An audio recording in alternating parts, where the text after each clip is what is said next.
Hey guys, I don't know if I told you this in my last video. So today I had my nose scoped. I'm going to try to make this like really quick. Had a scope put up at my nose. It's a light on the end. So he can check my vocal cords. As you can tell, my vocal cords are fucked up. They're messed up pretty bad. But I have a paralyzed vocal cord. And also I have acid reflux disease that has just destroyed my vocal cords. You can always tell when my vocal cords are worse, or when my acid reflux acts up more than normal, it affects my vocal cords. So he checks my vocal cords every 6 months to make sure that no cancer is there. So he puts the tube up at my nose and down, and he looks at the very top of my esophagus. And then he looks angry. My vocal cords are always just fiery. I take all my medicines that I'm supposed to, and for acid reflux disease, and then whenever it's the acid reflux disease, I just can't get it under control. I drink baking soda water, which causes my hands to swell up. So it's hard for me to wear my rings a lot most of the time because my hands swell up from the sodium in baking soda, because I think baking soda is basically sodium. You can check me if I'm wrong or tell me exactly what baking soda is, but I know what it does, and that's it. Like, it puts the fire out. It takes about 15-20 minutes for it to actually work, and it seems like the longest time when, you know, the fire's in your chest and in your throat. But that's not the worst pain in the world. I mean, my neck, the third neck surgery that I had was the worst pain I've ever had in my life. Now I have 2 children that were born C-sections, and I never went through labor. So I can't compare. I've had a lot of surgeries though. So 2 C-sections. I've had a fundoplication Nissen, and that's where for acid reflux disease, and it's where they wrap they wrap my entire stomach around my esophagus to try to get the acid reflux to stay in my stomach. It didn't work. I wish to God I would have never had that surgery. It's been horrible. And that was 16 years ago in January.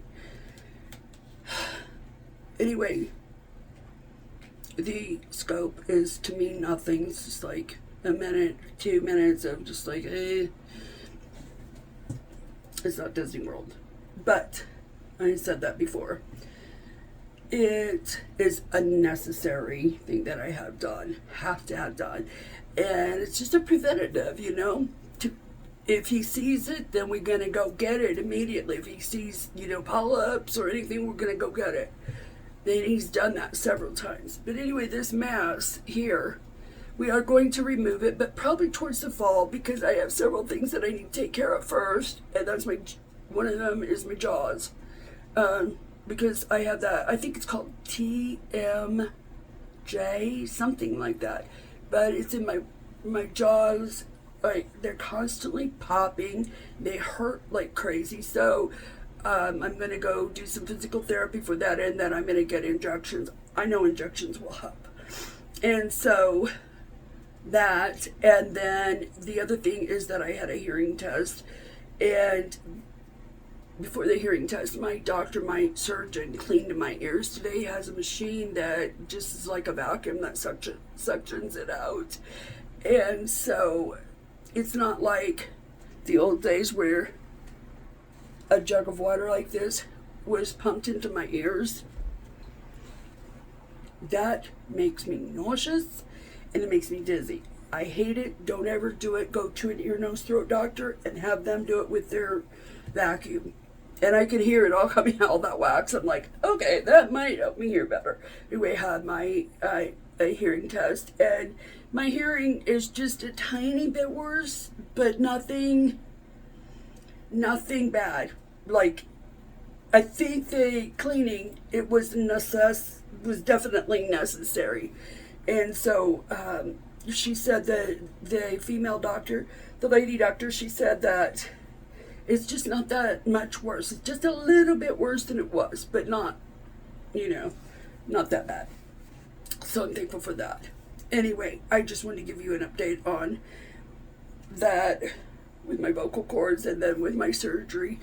We were going to do it last October, like I've said, and just going through it with my dogs, I just was not able to. I was physically incapable of doing that. But it does push on my trachea. It causes it to be hard for me to breathe, and so it will have to, can you hear me? I'm really struggling to breathe. I will have to have that removed. Also, just having vocal cord issues causes me to struggle with breathing. So I just try to live a clean life as much as I can. I quit smoking in 2008, and it was because I couldn't breathe. Yeah, I gained weight afterwards. That sucks. But I could not breathe, and so that was my main thing. And then I could see what it was doing to my face, and I'm like, okay, it's doing it to my face, what's it doing to my lungs, that kind of thing. And I went cold turkey. It can happen, but you got to be prepared, And I'm not going to preach. I don't preach. You do you. That's how I feel about it. You want to smoke. Hey, it's your body. And if it wouldn't have been doing that to me, if it hadn't have been causing me to have a hard time breathing, and then to my face, yeah, I would have never quit. I would have never. I loved it, but that's just me. Anywho, I love you all. I hope you have a great week. And like I said,